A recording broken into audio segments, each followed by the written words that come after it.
Hoje a gente vai estar trabalhando justamente esses contratos jurídicos que são entabulados, que são feitos na internet, no ambiente virtual, tá? Utilizando aí realmente o ambiente virtual, o computador, tá? Para poder estar realizando esses contratos. Sejam contratos de consumo, sejam contratos de prestação de serviço.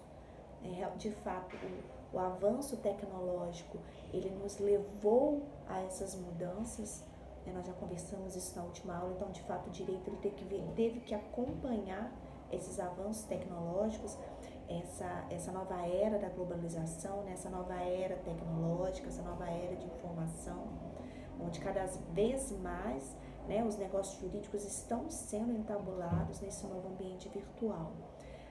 O cenário mundial também, o cenário atual que nós estamos vivenciando agora, que é essa questão da pandemia, do Covid, onde as principais cidades, a grande parte, a maioria das cidades do mundo decretaram um lockout, o encerramento, a suspensão das suas atividades econômicas, industriais aí durante esse período de quarentena que já está se estendendo por 3 meses. E com isso aumentou consideravelmente o volume de contratos, do comércio no ambiente virtual. E aí, como que o direito vai socorrer? Como que o direito vai alcançar esses contratos? Como que o direito vai alcançar esses negócios jurídicos? Então, realmente, o direito da informática vem justamente para alcançar esses negócios jurídicos, esses contratos, e justamente caso tenha alguma quebra contratual, algum erro, algum dano, o direito possa vir a socorrer essas situações. Então, isso que a gente vai ver na aula hoje.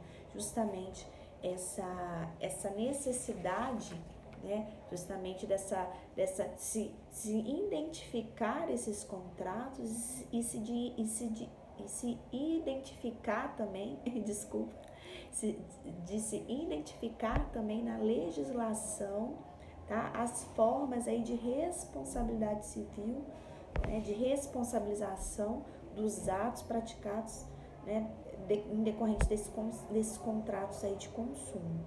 Tudo bem, turma?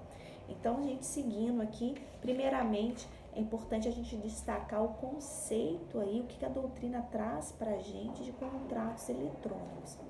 Então, trouxe um conceito para vocês bem claro, bem objetivo, tá? Que é um conceito realmente muito debatido, tá? E a doutrina, ele traz para a gente o seguinte entendimento, tá? Pode-se entender por contrato eletrônico aquele em que o computador é utilizado como meio de manifestação ou de instrumentalização da vontade das partes. O primeiro ponto, o contrato eletrônico, ele não se confunde com contratos de informática, tá? Porque a gente está falando aqui de contratos eletrônicos, tá? A gente está falando daqueles que necessariamente são efetuados através do computador, pelo meio eletrônico, pelo meio virtual, tá?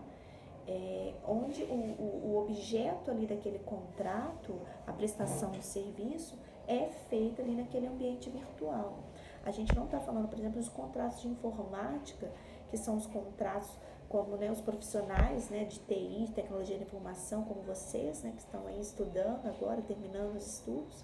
A gente não está falando dos contratos, por exemplo, de prestação de programas, de softwares, de prestação de serviço, da sua mão de obra direta, com a venda do seu serviço dentro da área da informática.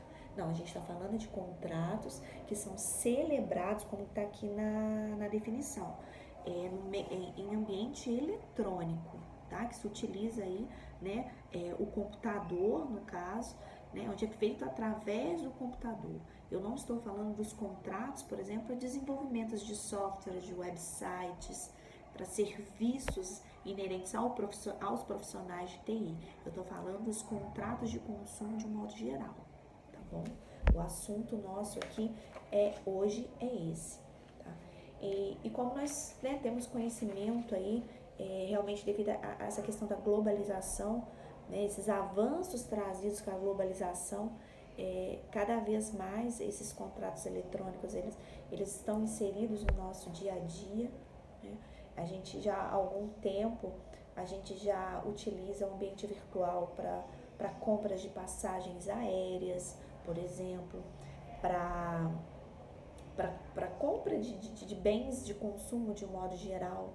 Tá? Existem alguns serviços que são prestados hoje no ambiente virtual, alguns serviços de mentoria, alguns serviços de consultoria, né? Alguns serviços, alguns profissionais liberais disponibilizam, né, a prestação dos seus serviços também através do ambiente virtual. Tá? Então, realmente, o Código de Defesa do Consumidor e o Código Civil brasileiro, ele vem justamente, né, o legislador através do Código de Defesa do Consumidor, o legislador através do Código Civil brasileiro, ele traz artigos, ele traz normas, ele traz regras, tá, para esses contratos que são celebrados no ambiente virtual. Da mesma forma dos contratos celebrados, né, fisicamente, né, presencialmente, sem ser no ambiente virtual. E hoje a gente fala muito, por exemplo, de fraudes. A gente vivencia muitos casos de fraudes com relação a empréstimos consignados, né, a contratação de empréstimos, porque muitas das vezes esses empréstimos eles são feitos via telefone, atendimento via telefônico ou até mesmo pelo próprio website da instituição bancária. Então, com isso não se tem um maior cuidado na conferência dos documentos, na conferência dos dados que estão sendo fornecidos por aquele que está contratando aquele serviço da instituição bancária. Então, hoje nós vivenciamos realmente, hoje o mundo, né, se comercializa, né, no ambiente virtual, inúmeros contratos são celebrados virtualmente, tá? E de fato o direito ele tem que alcançar esses contratos caso seja necessário para alguma solução aí desses conflitos, alguma solução dessas controvérsias. Então, de fato, o direito precisa acompanhar esses avanços, né, tecnológicos e da globalização. Nos próximos vídeos a gente vai estar falando desses pressupostos de validade desses contratos, as partes que podem compor esses contratos também, bem como a gente vai falar um pouquinho da legislação que protege, né, que está aí para realmente salvaguardar esses direitos, né, decorrentes desses contratos de consumo no ambiente virtual.